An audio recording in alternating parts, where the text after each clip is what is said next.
ओम नमः सिद्धेभ्य।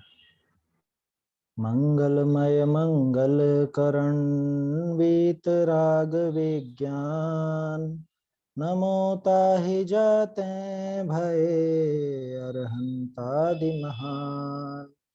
करि मंगल करि हो महाग्रंथ करण को काज जाते मिले समाज सब पावे निज पद राज।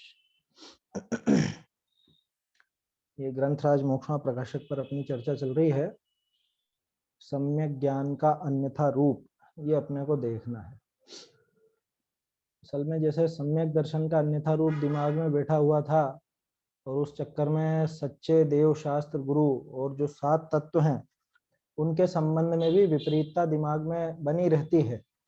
ऐसे ही सम्यक ज्ञान के संबंध में भी बहुत विपरीतता चलती है।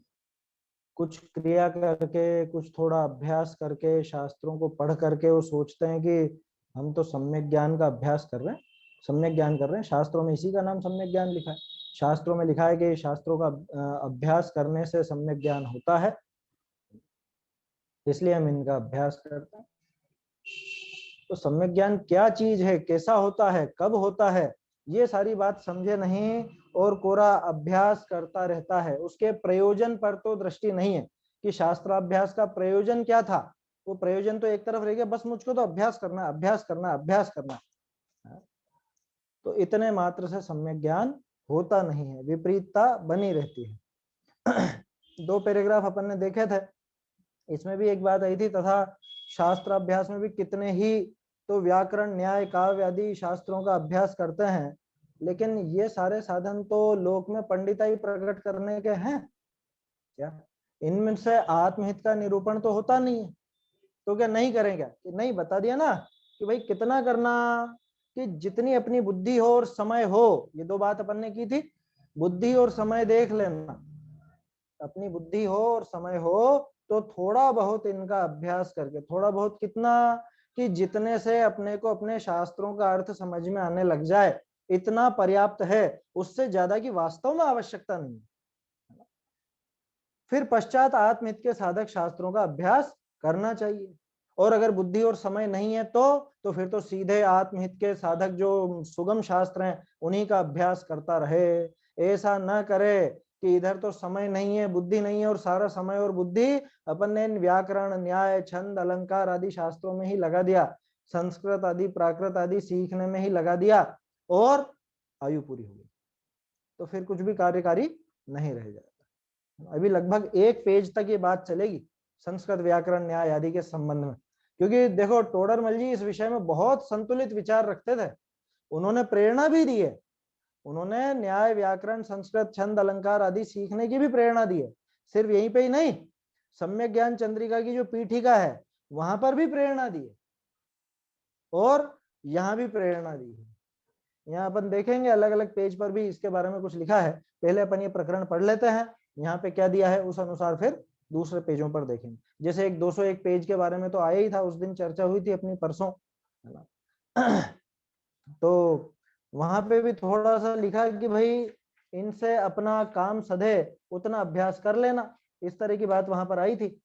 ये था ना, अच्छा ज्ञान होने के अर्थ किनका, वो चारों अनुयोगों का अच्छा ज्ञान होने के लिए शब्द, न्याय, शास्त्र आदि भी जानना चाहिए। अपनी शक्ति के अनुसार सभी का थोड़ा या बहुत अभ्यास करना योग्य है। थोड़ा बहुत तो अभ्यास इनका होना ही चाहिए। अच्छा देखो, इसमें एक पक्ष अपना ये भी रहता है कि हम जब जो भाषा अपने दैनिक काम की नहीं है, बच्चों को बचपन से उस भाषा की तरफ लगा देते हैं, है ना। इंग्लिश की बात कर रहा हूं मैं। अब अंग्रेजी अपने यहाँ पे कहाँ कोई रोजमर्रा अपने डेली में आप तो बात नहीं करते, भले ही अपन सब पढ़ते हैं, वो बच्चे भी पढ़ते हैं, लेकिन घर में कौन बात करता है? वास्तविकता देखी जाए तो 100 में से 95% भारतीय लोग घर में बिल्कुल वास्तव में इंग्लिश का प्रयोग नहीं करते। और तो और आपके व्यापार धंधे आदि इनमें भी कोई काम नहीं आती, लेकिन फिर भी उसको सीखने के लिए कितनी मेहनत करते हैं। माँ बाप भी उस पर कहते हैं नहीं इंग्लिश में बोलो बेटा, इंग्लिश में बोलो, इंग्लिश में बोलो। इंग्लिश मीडियम स्कूल में भी डाला जाता है, ठीक है, उसके लिए अलग से ट्यूशन लगाई जाती है। और जब वो इंग्लिश में बोलता है तो अपने को बहुत खुशी होती है कि अरे मेरा बच्चा इंग्लिश में बोलता है। कि ये तो बता उसका प्रयोग क्या है? वो सब्जी मंडी में जाके सब्जी ला सकता है क्या उस इंग्लिश के सहारे? है वो वहां पे इंग्लिश में बोलेगा, इधर तो वो बोलेगा लौकी, गिलकी, तुरई है। और इसको तो पता ही नहीं है लौकी क्या होती है, गिलकी क्या होती है, तुरई क्या होती है। वो बोलेगा 67 रुपए दो, इसको 67 का अर्थ ही नहीं मालूम है। ये तो पकड़ाएगा ये 100 रुपीज लीजिए और बाकी का ये क्या 100 क्या होता है। मैंने देखा कई बार ऐसे, सिर्फ छोटे बच्चे ही नहीं, बड़े भी, मतलब मेरी उम्र के ही, जैसे कितनी बार ऐसे देखने को आता, वो सामने वाला कह रहा है कि 265 रुपए हुए। अब इसको समझ में नहीं आ रहा है 265 माने क्या 265 माने क्या होता है ये उसको पता ही नहीं। अब उसको बाद में मैंने बताया नहीं 265 बोल रहा है ये तुमको वो, क्योंकि वो सामने वाला व्यापारी जो वो इंग्लिश जानता नहीं और ये हिंदी जानता है। ये स्थिति हो रही है। तो इसलिए अपनी जो भाषा है, मातृभाषा, सबसे पहले तो हिंदी, उसके साथ साथ संस्कृत और प्राकृत, ये 3 भाषाएं तो हमें अपने बच्चों को सिखानी ही चाहिए। क्यों? क्योंकि हमारा काम इन भाषाओं से सधेगा। हिंदी हम बोलते हैं इसलिए हिंदी आनी चाहिए, संस्कृत और प्राकृत में अपने ग्रंथ हैं इसलिए वो आना चाहिए। क्योंकि अगर वो नहीं आएगा तो ठग लिए जाएंगे। ये अपन देखेंगे 8वें अधिकार में। अगर थोड़ी बहुत भाषा का ज्ञान नहीं हो तो कोई भी आपको ठग सकता है, कुछ भी अर्थ बता सकता है। ये देखो ये लिखा है प्राकृत में लिखा है, अब आपको तो मालूम ही नहीं क्या लिखा है प्राकृत में तो आप कहोगे ठीक है भैया आपने बताया जो सही। इसलिए इनका ज्ञान थोड़ा बहुत तो होना ही चाहिए, इतना पक्ष तो रखें। लेकिन उसके साथ ही ये भी कि बुद्धि और समय कितना है ना। मैंने जो बात की वो बच्चों के लिए लागू करना, क्योंकि बच्चों के पास बुद्धि भी है और समय भी है, सीखने का समय और सीखने लायक बुद्धि दोनों है। इसलिए अपने बच्चों को ये भाषाएं तो जरूर सिखानी। इंग्लिश आए तो आए, नहीं आए तो कोई विशेष बात नहीं। भारत में 70-75% लोगों को इंग्लिश नहीं आती, बिल्कुल नहीं आती, तो भी उनकी जिंदगी चलती है आसानी से, कोई बड़ी बात नहीं। इसलिए अपने को मूर्ख नहीं बनना कि अरे नहीं इंग्लिश में ही बोलना चाहिए, अरे वो देखो वो बच्चा कितनी अच्छी इंग्लिश में बात करता है। अरे ये बताओ वो काम की क्या है? मैं तो फ्रेंच सिखा दूंगा, जर्मन सिखा दूंगा, काम की क्या है वो? आया समझ में? क्यों नहीं, बड़े होकर के काम आती है, विशेष काम आती है, नौकरी वगैरह में काम आती है। ठीक है, आप उसको सिखाने का आपको अभिप्राय है तो सिखाओ, लेकिन सबसे पहले ये सिखाओ। आया समझ में? मैं मना नहीं कर रहा, भाषा तो कोई सी भी सीखो ना। आप तो भले और वो यूरोप में जो चलती है दूसरी भाषाएं हैं वो सिखाओ, स्पेनिश सिखाओ, जर्मन सिखाओ, फ्रेंच सिखाओ, रशियन सिखाओ, कोई मना थोड़ी ना भाषा सीखने की। भाषा तो जितनी ज्यादा सीखते हैं दिमाग उतना ही तेज होता है। लेकिन सबसे पहले हमारी प्रयोजन की 3 भाषाएं, हिंदी, संस्कृत और प्राकृत, ये 3 भाषाएं तो आनी ही चाहिए। क्योंकि हमारे कुंदकुंदाचार्य देव की भाषा प्राकृत है, हमारे टीकाकार ग्रंथों की जो टीकाकार आचार्य हैं उनकी भाषा संस्कृत है, तो ये भाषाएं जरूर आनी चाहिए। हिंदी तो हमारी है ही सही, रोजमर्रा की भाषा। बल्कि आज तो जमाना ये हो गया कि ये टोडरमल जी की अपन ढूंढारी पढ़ते हैं ना, लोगों को तो यही पता नहीं क्या अजीबो गरीब लगती है, जबकि हिंदी तो है, पुरानी हिंदी तो है, और क्या है इसमें।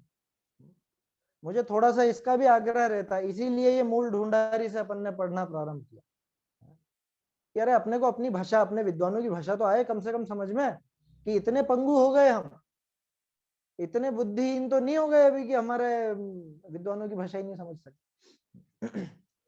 मुझे तो ऐसा अभिप्राय रहता है कि जो ग्रंथ जिस भाषा में लिखा गया है मूल रूप से, वो उस भाषा में पढ़ना आना चाहिए, इतनी तो होना चाहिए, क्योंकि उसमें असली आनंद आएगा। ये वो लोग अच्छे से समझ पाएंगे मेरी इस बात को कि जो गुरुदेव के हिंदी में छपे हुए प्रवचन और गुरुदेव के गुजराती मूल बोला उन्होंने वैसे ही छपे हुए प्रवचन जब आप पढ़ोगे ना, भावों में बहुत अंतर आ जाता है।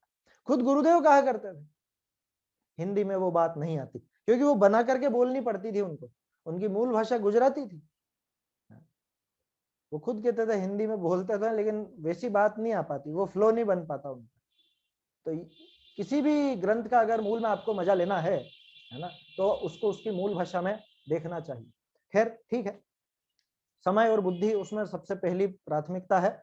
अगर समय है ना, मतलब मेरा तो सोचना ऐसा है कि अगर 40 तक की भी उम्र है, 40-45 तक की भी, तो भी आप सीखिए, क्योंकि अभी आप सीख सकते हैं, है ना। इसके ऊपर वाले मत कोशिश करें, अगर सहज रूप से बन जाए, सहज रूप से अर्थ समझ में आने लग जाए, थोड़ा बहुत अच्छा अभ्यास होने लग जाए, शुरू से ही आप अभ्यासी प्रवृत्ति के रहें तो भले सीख लीजिए। प्रत्येक की अलग अलग कैपेसिटी होती है समय और बुद्धि की, लेकिन 40-45 तक के अगर आप हैं तो आपको सीखने का प्रयास करना चाहिए। और खास तौर पे जो अभी आपके बच्चे पढ़ रहे हैं उन बच्चों को तो शुरू से इस बात पर जोर देना चाहिए कि नहीं बेटा ये तो सीखना ही सीखना है। इंग्लिश में तू 100 में से 50 नंबर लाएगा तो भी कोई दुख नहीं, लेकिन हिंदी में तो 100 में से 80 से कम कैसे है, मातृभाषा में कम कैसे, और संस्कृत है तो संस्कृत में भी परफेक्ट होना चाहिए। ऐसा अगर अपन लोग बचाएंगे तो बचेंगी ये भाषाएं, नहीं तो कौन ध्यान देने वाला। सरकार की तरफ से तो कुछ भी हो ना, क्या फर्क पड़ता है, प्राकृत लुप्त हो रही है तो लुप्त हो रही है। देखिए ये भाषाओं की बात चली तो एक विकल्प और आ गया, अभी इस वर्ष या इस वर्ष के अंत में या अगले वर्ष में जनगणना होने वाली है, वहां फॉर्म भरे जाएंगे, शायद इसी वर्ष होने वाली है। उसमें कितनी भाषाएं जानते हैं ऐसा करके भी कॉलम होता है, तो उसमें आप निश्चित रूप से हिंदी और प्राकृत जरूर लिखें कि नहीं हमको तो आती नहीं। अरे नमोकार मंत्र आता है या नहीं आता है, नमोकार मंत्र आता है ना, माने आप प्राकृत जानते हो, इतनी तो प्राकृत जानते हो तो जरूर लिखें। इसका क्या लाभ होगा, इसका लाभ ये होगा कि सरकार को नजर आएगा हाँ भाई प्राकृत को जानने वाले लोग इतने हैं, तो प्राकृत के सुरक्षा के लिए या और उसको आगे बढ़ाने के लिए कुछ ना कुछ काम करेगी सरकार, सरकार पर ये दबाव बनेगा। इसी तरह से होता है ये काम, वो जो पूरी जानकारी लेती है सरकार उसको पता चलता है, वहां जनगणना आदि के फॉर्म में उनमें वो सब पता चलता है। हाँ एक और चीज, अपने नाम भले कुछ भी लिखे लेकिन जाति और धर्म इन दोनों में नियम से जैन लिखें, जैन, है ना, खंडेलवाल, बघेरवाल, जेसवाल, पोरवाल, परवाल, ये वाल वो वाल नहीं लिखे, है ना। नाम में जो लिखना हो लिख दो आप, नाम से फर्क नहीं पड़ रहा, लेकिन जाति और धर्म ये दो कॉलम में जैन जरूर जोड़ें। ये दो, आप, मेरा निवेदन है सबसे, ये दो चीजों का ध्यान रखें, जाति धर्म में तो जैन, और भाषा में हिंदी और प्राकृत जरूर लिखें। संस्कृत भी लिख दें तो कोई बात नहीं, है ना, क्योंकि संस्कृत के तो बहुत लोग हैं, दूसरे भी हैं, संस्कृत पर तो फिर भी ध्यान देती है, लेकिन प्राकृत को बचाना हमारा दायित्व है। आपको पता है दूसरे धर्मों में प्राकृत के नहीं है ग्रंथ, जैन धर्म है जिसके ग्रंथ प्राकृत में, तो प्राकृत मूल रूप से जैनों की भाषा है। इसलिए ये पता चलना चाहिए सरकार को भी कि प्राकृत को जानने वाले, पढ़ने वाले, सीखने की रुचि रखने वाले लोग मौजूद हैं, तो उसकी दिशा में भी सरकार कुछ काम करेगी। ये बातें तो इसलिए आ गई क्योंकि ये प्रकरण यही चल रहा है ना, व्याकरण, न्याय, शब्द शास्त्र आदि का, इस वजह से थोड़ा कहने में आ गया। विषय से विषयांतर तो हुए हैं लेकिन ये भी बात काम की है। चलिए, तो अब बात क्या लिखी कि ऐसा नहीं करना कि व्याकरण आदि का अभ्यास करते करते आयु पूर्ण हो जाए और तत्व ज्ञान की प्राप्ति न बने। टोडरमल जी इसके पक्ष में नहीं है क्या? ये तो अभी आगे पता चलेगा पक्ष में है या नहीं। देखिए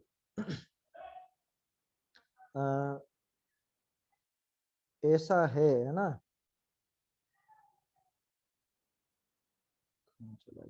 यहाँ को कहे ऐसे है तो व्याकरण आदि का अभ्यास ना करना, कि भाई अगर ऐसी बात है इसी में टाइम खोटी हो जाएगा और ऐसा वैसा है तो फिर ठीक है नहीं करेंगे हम इनका अभ्यास, है ना। हम तो वैसे ही बचना चाह रहे थे, आपने और अच्छा बता दिया कि इसमें आयु पूरी हो जाए ऐसा काम नहीं करना, तो हम तो अभ्यास ही नहीं करेंगे, हटाओ।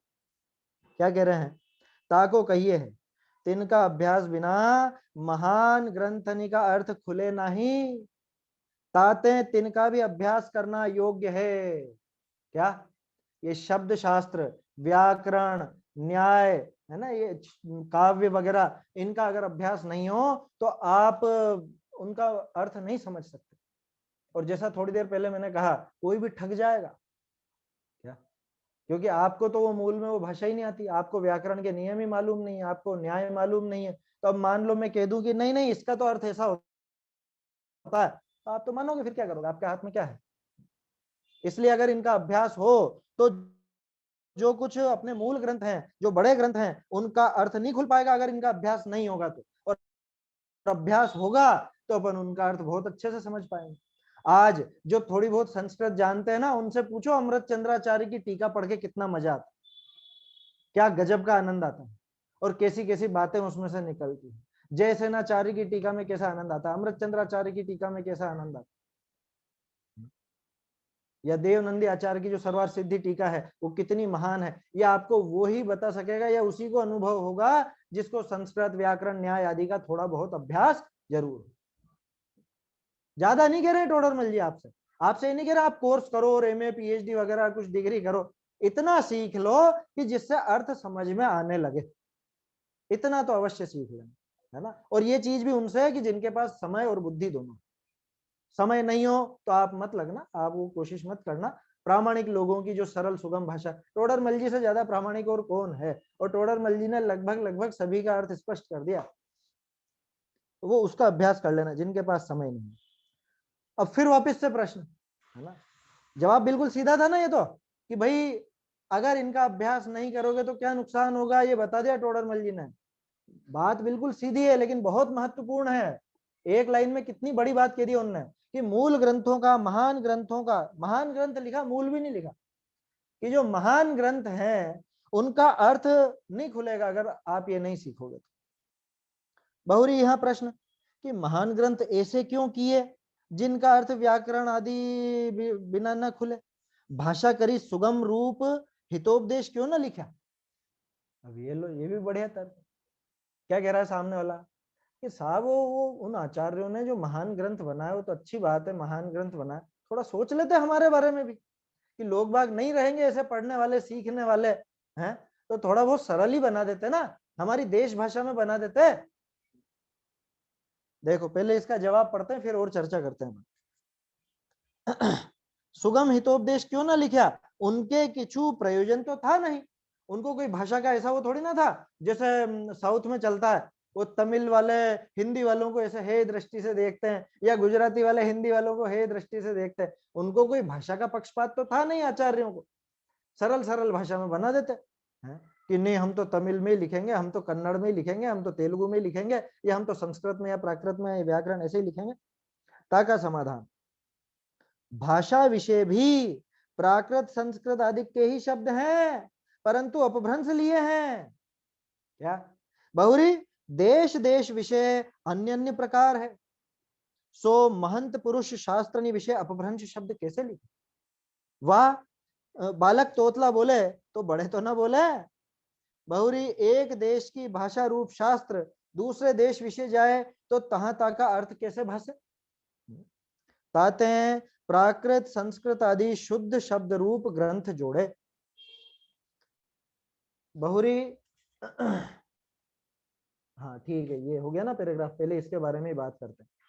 यहाँ कितना बढ़िया इन्होंने तर्क दिया है कि तुम बोल रहे हो भाषा ग्रंथों में क्यों नहीं बना दिया, देश भाषा में क्यों नहीं बना दिया। तो सबसे पहली बात तो ये समझना कि प्राकृत तो देश भाषा ही थी, है ना। पहले तो प्राकृत देश भाषा माने लोकल पब्लिक की, आम जनता की भाषा ही थी ना। और देश भाषा का स्वरूप बदलता रहता है, जैसे ये अभी टोडरमल जी की भाषा, यही समझने में कठिन पड़ने लग गई है। अब हिंदी का रूप बदल गया, टोडरमल जी के टाइम पर इस तरह का रूप था, अभी कुछ और रूप है, आगे आने वाले समय में और रूप हो जाएगा। अरे अभी की बात बताता हूँ आपको, 10-20 साल पहले और अभी की प्रिंटिंग में या अभी के ग्रंथों में, पहले जो विभक्ति वाले शब्द होते थे, जैसे का, से, में, ये सब मूल शब्द के साथ ही जुड़े होते थे। और अब कैसे छपते हैं, अब अलग अलग लिखे जाते हैं। देखना कभी पुरानी छपी हुई किताब देखना और अभी की छपी हुई किताब देखना, ये अंतर मालूम पड़ जाएगा आपको। जो ग्रंथों को बारीकी से देखते हैं उनको ये बात ख्याल में आ गई होगी। क्या, जैसे पहले लिखते थे मैं जयपुर से आ रहा हूं, तो जयपुर से एक साथ लिखा जाता था, है ना, और अब लिखा जाता है जयपुर और से। और बताऊं आजकल क्या हो रहा है, छोटे बच्चों को मिश्रित वर्ण गायब कर दिए गए हैं। छोटे बच्चों की आप किताबें देखना, मिश्रित वर्ण गायब हो गए हैं। अब वो हलंत लगा करके चला रहे हैं। जैसे उनको समझ लो क्ष लिखना, क्ष क्षत्रिय वाला क्ष, तो वो क हलंत और फिर श लिखेंगे। वो क्ष ऐसे जो अपन बनाते हैं घुमा करके, वैसा नहीं बनाए। उनको श्र लिखना है तो आधा श और र लिखेंगे, वो श्र नहीं बना पाएंगे। ये धीरे धीरे सरलीकरण के नाम पे पुरानी भाषा धीरे धीरे इस तरह से गायब हो गई। और तो और पहले के जमाने के आप देखोगे तो जैसे ण अलग अलग रूप में लिखा जाता था, अ अलग अलग रूप में लिखा जाता था, वो प बना के और 3 डंडे निकालते थे, ऐसे अ बनाते थे। झ अलग तरह से लिखा जाता था, भ लिख करके और उसके पीछे पूंछ निकालते थे, वो अब नहीं लिखा जाता। तो ऐसे रूप तो बदलता रहता है क्या। हालांकि वो लिपि का रूप बदला है, जो मैं आपको बता रहा हूँ, वो भाषा का रूप नहीं बदला, लेकिन भाषा का रूप भी बदल रहा है लगातार। पहले जो शब्दों का प्रयोग किया जाता था, आज उन शब्दों का प्रयोग नहीं होता, उनकी जगह दूसरे शब्दों का प्रयोग होता है। एक बात तो ये। दूसरी बात, अलग अलग जगह पर भी भाषा अलग अलग मिलेगी, माने उसका रूप बदल जाएगा। कैसे? जैसे अपने यहाँ पे तो चावल को चावल कहा जाता है ना। ये आपने उसमें पढ़ा होगा सत्य धर्म की पूजा में, 10 लक्षण की, क्या कि यहाँ पे तो कहीं पे चोखा कहा जाता है, वो द्राविड़ देश में चल जाओ तो कूलू कहा जाता है, कर्नाटक देश में है ना, वहां पे कूलू कहा जाता है, कहीं पे तमिल में चोरू कहा जाता है, कहीं पे चोखा कहा जाता है, कहीं पे सोका कहा जाता है, कहीं पे चावल कहा जाता है, कहीं पर भात कहा जाता है। अलग अलग जगह अलग अलग नाम है। ये तो हुआ एक पदार्थ के लिए अलग अलग जगह अलग अलग नाम, ठीक है। अब उल्टा देखो, एक ही शब्द के अलग अलग जगह अलग अलग अर्थ। अपने यहाँ पे राग का क्या मतलब है? अपने यहाँ राग का मतलब है प्रेम स्नेह, है ना। महाराष्ट्र में राग माने झगड़ा, गुस्सा। आया समझ में? और बताऊं, अपने यहाँ पे तो मीठा किसको कहते हैं? मीठा जो शक्कर का स्वाद है उसको मीठा कहते हैं। और गुजरात में आपसे पूछेंगे मीठू, आप समझोगे कि शायद शक्कर दे रहा होगा और आप डलवा लोगे, वो नमक डाल के चले जाएंगे। आया समझ में?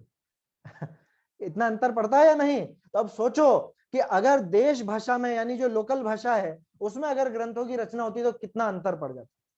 क्षेत्र अपेक्षा और काल अपेक्षा भाषा बदलती रहती है। कौन सी भाषा? देश भाषा।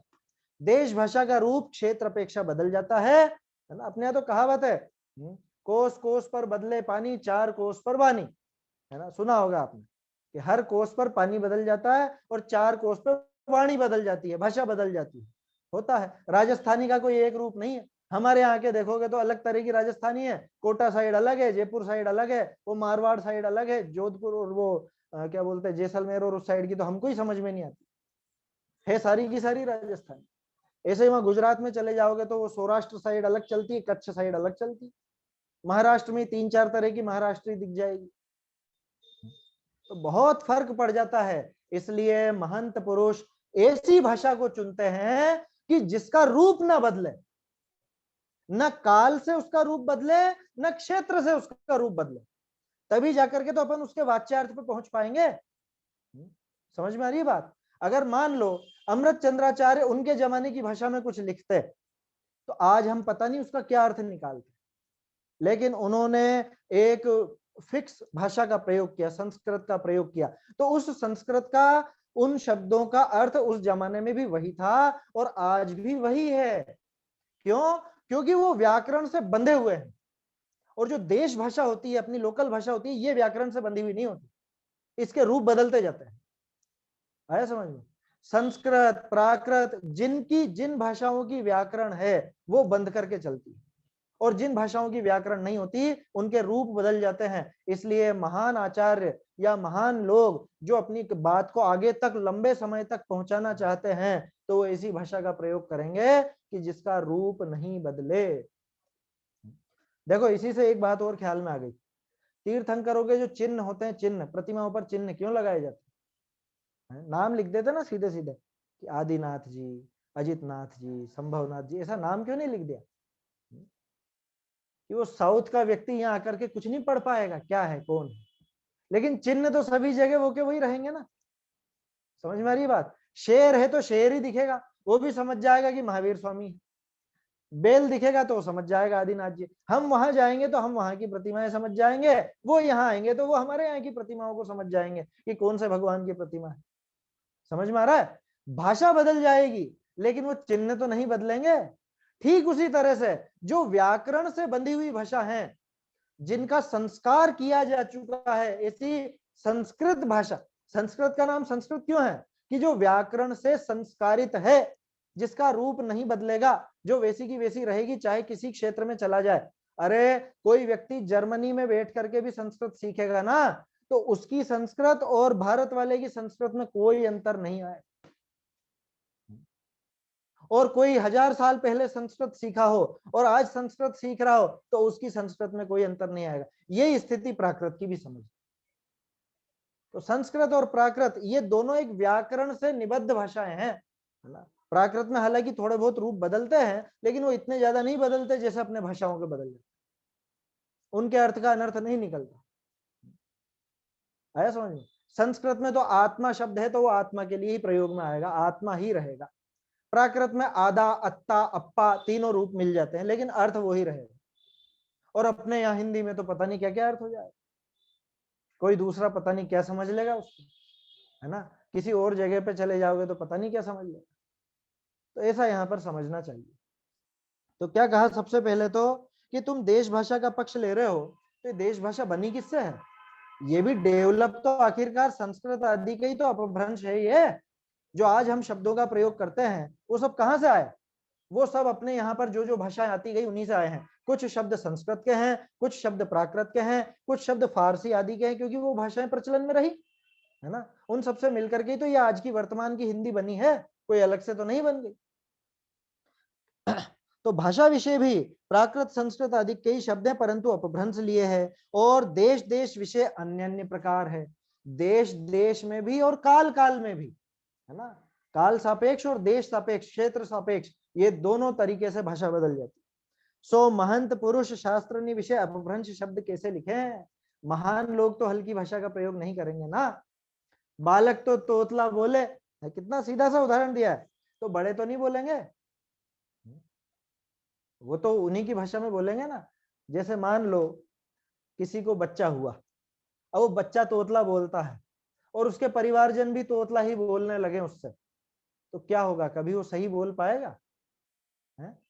क्योंकि उसको तो यही समझ में आएगा, हाँ ऐसे ही बोलते हैं। उससे वो तोतलाकारी बोलते रहेंगे तो वो कभी सही बोलना नहीं सीखेगा। आप उससे सही भाषा में बात करोगे तो वो अपने शब्दों को सुधार करके सही सीखे।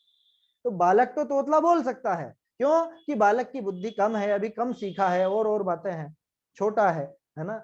लेकिन जो महान पुरुष हैं वो तो ज्ञान में भी वृद्ध हैं, उनको तो सब समझ में भी आता है, उनके लिए तो कोई कठिनाई नहीं, वो तो तोतला नहीं बोलते ना। ठीक उसी तरह से हम अपभ्रंश का, हम देशी भाषा का प्रयोग करते हैं, तो जो आचार्य लोग हैं वो तो कोई ऐसी भाषा का देसी भाषा का प्रयोग तो नहीं करें। बहुरी एक देश की भाषा रूप शास्त्र दूसरे देश विषय जाए तो तहाँ ताका अर्थ कैसे भाषा, ये बात कर ही ली अपन ने। यहाँ के ग्रंथ वहां चले जाए तो वो कैसे पढ़ें? लिपि भले ये की यही हो लेकिन कैसे पढ़ेंगे, है ना। लिपि तो ये देवनागरी ऐसे ही अक्षर लिखे हुए हैं, लेकिन उस भाषा में वो कुछ और समझने लग गए।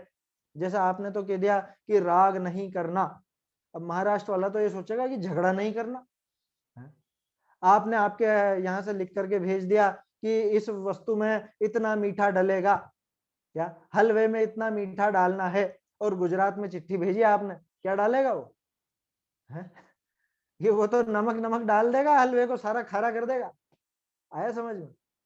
तो अलग अलग देश में अलग अलग प्रकार हो जाता है। एक देश की भाषा रूप शास्त्र दूसरे देश विषय जाए तो तहाँ ताका अर्थ कैसे भाषे? ताते प्राकृत संस्कृत आदि शब्द शुद्ध शब्द रूप ग्रंथ जोड़े। इस वजह से आचार्यों ने शुद्ध भाषा का प्रयोग किया कि जो हजारों वर्ष बाद भी वैसी की वैसी ही बनी रहे, किसी अन्य क्षेत्र में जाए तो भी वैसी की वैसी बनी रहे। इसलिए उन्होंने संस्कृत और प्राकृत का प्रयोग किया है। प्रश्न क्या था उसका? प्रश्न तो यही था ना कि भाई जब इतनी वो महान शास्त्रों का अर्थ व्याकरण आदि के अभ्यास के बिना नहीं खुलता, तो व्याकरण आदि वाले क्यों बनाए उन्होंने? संस्कृत प्राकृत में क्यों लिखे? हमारी भाषा में लिख देते ना। तो ये उसका जवाब है कि अपनी भाषा में लिखते तो उन शास्त्रों का असर 1000 सालों तक नहीं रहता, वो सिर्फ 100-200 साल में खत्म हो जाता, ऐसा होता। देखिए आगे, बहुरी व्याकरण बिना शब्द का अर्थ यथावत न भाषे। अब एक एक चीज का बता रहे हैं, व्याकरण का, न्याय का इत्यादि। व्याकरण सीखना क्यों जरूरी है? क्योंकि व्याकरण के बिना शब्द का अर्थ यथावत न भाषे। कैसे निकालोगे आप उसका अर्थ? सही सही अर्थ कैसे निकाल लोगे? कई बार होता है ना, जैसे प्रकाशित पुस्तकें अपने को मिल गई, अब उसमें कोई शब्द की मिसप्रिंट है या पता नहीं कुछ का कुछ है, कैसे निकालेंगे अर्थ? जैसे देखो एकदम बात करते करते मुझे ध्यान आ गया, शायद समय सारजी में गाथा 96 या 97 है, 97 है मेरे ख्याल से। उसमें जो 97 जिसको संध्याण में समझ में नहीं आता तो उसमें ज्ञानी के लिए कुछ ऐसा लिखा है, वो पंक्ति इस तरह की है कि प्रतिभास न होने से, क्या प्रतिभास न होने से, जबकि उसका शब्द यूं बनना था कि प्रतिभासन होने से। समझ में आ रही है बात? प्रतिभास न होने से। अब प्रतिभास और न शब्द के बीच में गैप आ गया। अब जो संस्कृत नहीं जानता है वो तो उसी में उलझेगा कि नहीं प्रतिभास नहीं होने से लिखा हुआ है यहाँ तो। अब जिसको संस्कृत आती है वो ऊपर से मिलान कर लेगा वहां कि अमृत चंद्राचार्य ने क्या लिखा। ये हमको ऐसे ही पकड़ में आई थी, क्योंकि शुरू में वो पंक्ति खटकी कि ये बात कैसे लिखी, ज्ञानी को वो आत्मा का और इसका भिन्न प्रतिभास न होने से ऐसा कैसे लिख रहे हैं, इनका भिन्न प्रतिभासन होने से ऐसा लिखना चाहिए था ना। फिर वहां मूल में देखा संस्कृत में तो वहां प्रतिभासन था, और हिंदी में छपने में क्या हो गया, प्रतिभास अलग हो गया और न अलग हो गया, तो वो अर्थ का अनर्थ हो गया, प्रतिभास न होने से। अब बोलो, व्याकरण का अगर पता नहीं होता, शब्द शास्त्र का अगर पता नहीं होता तो कैसे पकड़ में आती है? नहीं आती। अरे और तो और, मैं तो इतना तक कहता हूं, अगर ये भाषा या थोड़ा व्याकरण आदि का ज्ञान हमको नहीं है तो आप मिलावट को भी नहीं पकड़ पाओगे। क्या मिलावट कर देगा कोई ग्रंथों में और उसको नहीं पकड़ पाएंगे, क्यों कि मूल तो संस्कृत तो आती ही नहीं है। ऐसा हो रहा है आजकल। क्या कुछ भी मान लो, मुझे जो लिखना है मैं मेरे हिसाब से लिख दूंगा, मेरे हिसाब से लिख करके, और संस्कृत में अथवा प्राकृत में उसका मैं ट्रांसलेट करवा लूंगा। ट्रांसलेटर लोग बैठे हुए हैं प्रोफेशनल, उनका धंधा ही यही है कि आप तो ठीक है दे दो, हम उसको संस्कृत बना करके आपको दे देंगे, और इस तरह से वो एक नई टीका तैयार हो जाएगी। अब आपको क्या लगेगा, अरे संस्कृत की टीका है माने बहुत पुरानी टीका होनी चाहिए, और आप चक्कर में आ जाओगे। आया समझ में? क्योंकि ये तो युग ही मिलावट का है ना, इसलिए थोड़ा बहुत ये व्याकरण आदि का ज्ञान होना जरूरी है। जिनके पास समय है, बुद्धि है, वो अवश्य करके थोड़ा बहुत सीखें, और कोई कठिनाई नहीं है। मैं तो कह रहा हूँ ना, जो बच्चों की किताब है ना, चौथी पांचवी से चालू हो जाती है बहुत सी जगह पे संस्कृत, और सीबीएसई में शायद छठी से होती है, तो पांचवी छठी से तो चालू हो ही जाती है। आप उसी का अभ्यास करेंगे ना, छठी सातवीं आठवीं 2-3 क्लासों तक का अभ्यास कर लें तो समझ में आने जैसा तो हो जाएगा। ऐसा है। चलिए आगे बढ़ते हैं। क्या कह रहे हैं कि व्याकरण की आवश्यकता क्यों, कि व्याकरण बिना शब्द का अर्थ यथावत न भाषे, न्याय बिना लक्षण परीक्षा आदि यथावत न हो ही सके, इसलिए न्याय का भी अभ्यास जरूरी है। न्याय ग्रंथ अगर आप नहीं सीखोगे, थोड़ा बहुत, बहुत ज्यादा नहीं, थोड़ा बहुत, जैसे अभी न्याय दीपिका की भाई साहब की कक्षा चालू होने वाली है 4 बजे से, तो आप लोग वो भी सीखें तो बहुत अच्छा है। क्यों? क्योंकि इतना तो देखो अपने को आना चाहिए, क्या क्या, अव्याप्ति, अतिव्याप्ति, असंभव, है ना, ये चीजें तो अपने को ख्याल में आनी ही चाहिए, या संशय, विपर्यय, अनध्यवसाय, या अन्वय, व्यतिरेक इत्यादि, थोड़ा बहुत, बहुत ज्यादा नहीं कि 5 रूप हेतु भी सीखेंगे, त्रय रूप हेतु भी, उनको सीखने की नहीं कह रहा हूं मैं। इतना मामूली सा इतना तो समझ जाए कि अपने को देखते पता चल जाए कि नहीं नहीं ये लक्षण गलत है, क्योंकि इसमें अव्याप्ति आ रहा है, ये लक्षण गलत है, इसमें अतिव्याप्ति आ रहा है, इसमें असंभव आ रहा है। इतनी बुद्धि तो होनी ही चाहिए। ये चीजें तो टोडरमल जी ने लिखी है मोक्षमा प्रकाशित। संशय, विपर्य, अनध्यवसाय, अव्याप्ति, अतिव्याप्ति और असंभव और अन्वय, व्यतिरेक, इनका प्रयोग तो टोडरमल जी ने भी किया है। इसलिए इतना थोड़ा बहुत न्याय तो अपने को आना ही चाहिए, है ना। सामान्य रूप से सर्वज्ञ सिद्धि आनी ही चाहिए। क्यों? अरे वो तो इसलिए आनी चाहिए कि किसको नमस्कार करके आ रहे हो, क्यों नमस्कार करके आ रहे हो। वो सर्वज्ञ सिद्धि अगर नहीं आती आपको तो आपको सर्वज्ञ की महिमा ही नहीं आएगी। आया समझ में? सर्वज्ञ की महिमा ही नहीं आएगी तो किस बात की जय बोल रहे हैं, जय जिनेन्द्र, और किस बात का नमो अरहंतणम। अरहंतों में क्या विशेषता है, सर्वज्ञता कैसी होती है, सर्वज्ञ होते हैं भी कि नहीं होते हैं, या होते हैं तो यही क्यों, दूसरे क्यों नहीं। इतना थोड़ा बहुत सरल शब्दों में तो अपने को आना ही चाहिए। उसके लिए आप बहुत सरल सरल ग्रंथों से सीख सकते हो। न्याय दीपिका की कक्षा चल ही रही है, धर्म परीक्षा पढ़ोगे ना, उसमें बहुत न्याय ख्याल में आ जाएगा। धर्म परीक्षा के अंदर ही बहुत न्याय आ जाएगा। और कुछ नहीं तो आप तो मोक्ष मार्ग प्रकाशक पढ़ोगे बहुत अच्छे से, गंभीरता से, तो आपको न्याय का ज्ञान अपने आप हो जाएगा। क्योंकि टोडरमल जी तो पूरा तर्क आदि से सिद्ध करते हैं। बिना तर्क युक्ति के तो टोडरमल जी बात ही नहीं करते। देखिए, तो व्याकरण क्यों जरूरी, व्याकरण बिना शब्द का अर्थ यथावत न भाषे, न्याय क्यों जरूरी? कि न्याय बिना लक्षण, परीक्षा आदि यथावत ना हो सके। इत्यादि वचन द्वारी वस्तु का स्वरूप निर्णय व्याकरण आदि बिना नीके न होता जानी तिन की आमनाय अनुसार कथन किया। आचार्यों ने व्याकरण का, न्याय का, काव्य का, छंद का इत्यादि इनका प्रयोग क्यों किया? कि भाई इनके बिना वैसी महानता, वैसा अर्थ का खुलासा ये सब नहीं बन सकते। इन सब का मतलब वो काम करने के लिए अर्थ अच्छी तरह से खुले, लोगों को महिमा आए, महिमा भी तो आनी चाहिए ना, इसीलिए अच्छे अच्छे छंदों की भी रचना की। अमृत चंद्राचार्य की भाषा देखो आप, कितना आनंद आता है पढ़ के। जो संस्कृत का अभ्यासी हो, कोई अन्य जैन मती, सॉरी अन्य मती, वो भी उनकी संस्कृत देख करके आश्चर्यचकित हुए बिना नहीं रहते। तो अगर वो ऐसा प्रयोग नहीं करते, अभी जैसे हम शाम को आत्मानुशासन पढ़ते हैं, तो आत्मानुशासन के छंद देख देख के मजा आ जाता है, पढ़ पढ़ के कि अरे देखो क्या गजब के छंद बनाए हैं, कैसे सुंदर प्रयोग किए हैं, कैसे इसमें शब्दालंकार डाले हैं, कैसे अर्थालंकार डाले, इससे जिनवाणी की महिमा बढ़ती है। आया समझ में? तो ये व्यावहारिक रूप भी जरूरी है, इसलिए थोड़ा बहुत छंद आदि का, व्याकरण आदि का, न्याय आदि का इनका ज्ञान भी जरूरी है। इसलिए आचार्यों ने उनकी आमनाई के अनुसार कथन किया। भाषा विषय भी तिनकी थोड़ी बहुत आमनाए आए ही उपदेश हो ही सके है। कि मूल शास्त्रों का जैसा उपदेश है, अगर भाषा शास्त्रों में वैसा कुछ बन पाएगा, मतलब उसकी आमनाए के अनुसार आएगा, तभी जाकर के वो उपदेश सही सही बन पाता है, नहीं तो वो भी नहीं बनता। तिनकी बहुत आमनाएतें नीके निर्णय हो ही सके है। उनकी भली प्रकार से आमनाएं मिले, वैसे ही प्रयोग भाषा शास्त्रों में आवे अपनी लोकल भाषा में, तब जाकर के वो अच्छी तरह से निर्णय हो सकता है। क्यों टोडरमल जी का मोक्षमा प्रकाशक इतना अच्छा लगता है अपने को? क्यों इसका इतना ज्यादा प्रभाव पड़ता है? क्योंकि इसमें मूल ग्रंथों की आमनाय के अनुसार ही प्रयोग। वैसे ही भाषा भी बहुत प्रांजल है, और समझ लीजिए कि जो न्याय व्याकरण आदि संबंधी बातें हैं वो भी पूरी की पूरी इसमें मिल जाती है, तभी जाकर के ये उपदेश जबरदस्त लगता है। बहुरी जो कहोगे, फिर प्रश्न कर रहा है कि ऐसे है तो अब भाषा रूप ग्रंथ काहे को बनाइए है? कि आप भी फिर संस्कृत प्राकृत में बना दो ना, फिर भाषा शास्त्र क्यों बनाते हो? ऐसा ही प्रश्न वहां सम्यक ज्ञान चंद्रिका की पीठिका में भी है, और वही प्रश्न यहाँ पर भी। देखो क्या कह रहे हैं, ताका समाधान कि काल दोषते जीवनी की मंद बुद्धि जाने, कोई जीवनी के जेता ज्ञान होगा तेता ही होगा, ऐसा अभिप्राय विचारी भाषा ग्रंथ कीजिए है। क्यों बनाया भाषा ग्रंथ? भाषा ग्रंथ माने अपनी लोकल भाषा में क्यों बनाया?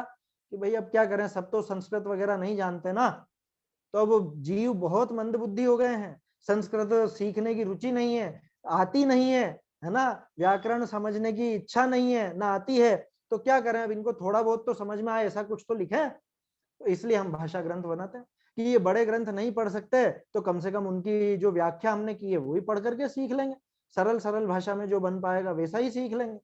ऐसा उसका प्रयोग इसी वजह से किया कि भाई जितना ज्ञान होगा उतना ही होगा, ऐसा भाव रख करके संतोष रखा है उन्होंने। ऐसा अभिप्राय विचारी भाषा ग्रंथ कीजिए।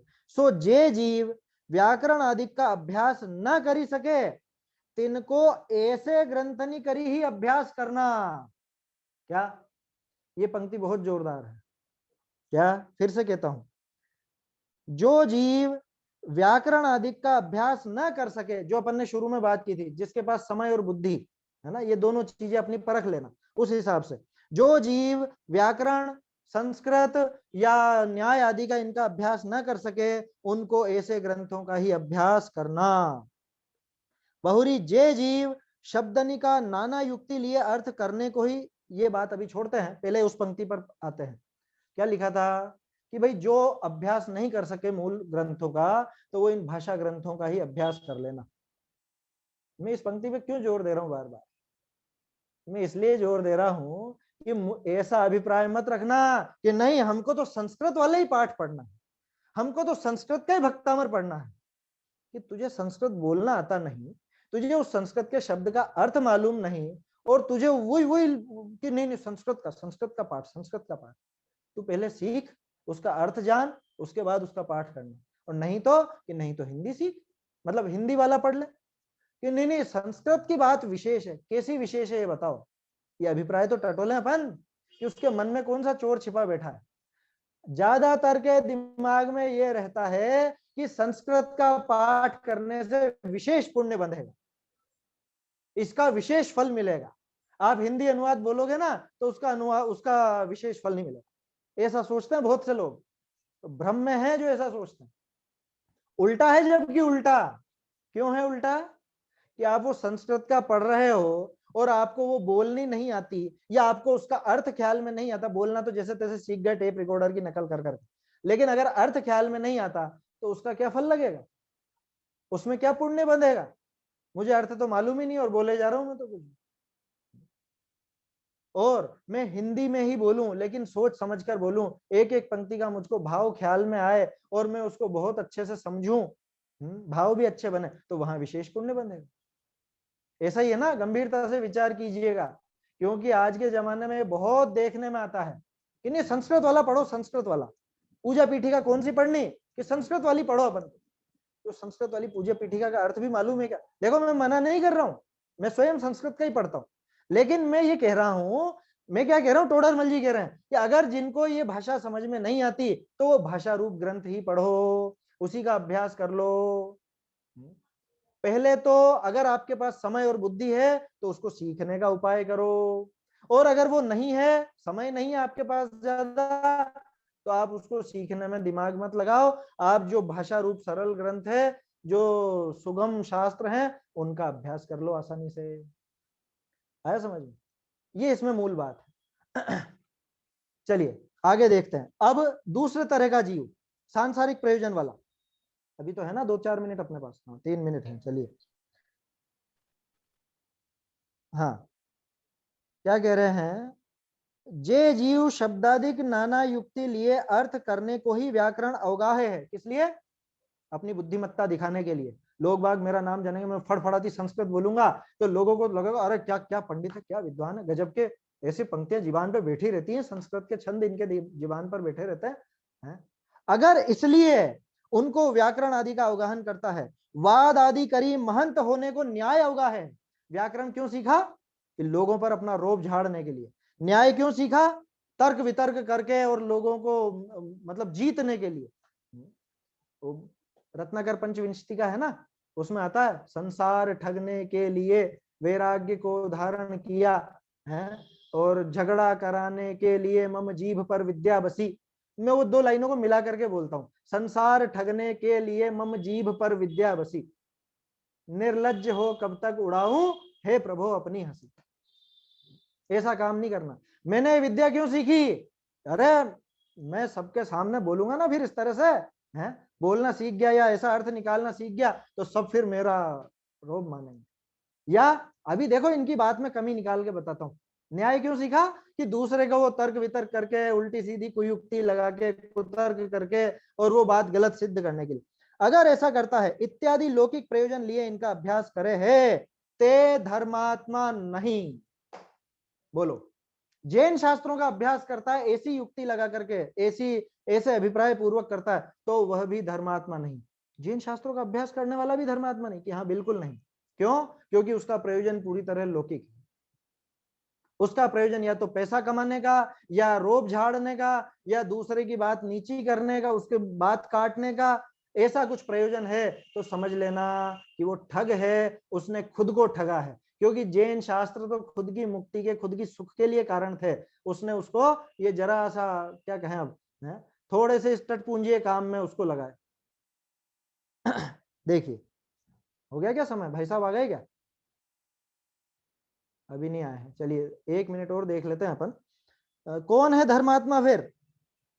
बने जेता थोड़ा बहुत अभ्यास इनका करी, आत्महित के अर्थी तत्व तत्वाधिक का निर्णय करे है, सोई धर्मात्मा पंडित जानना। कौन है पंडित और कौन है धर्मात्मा?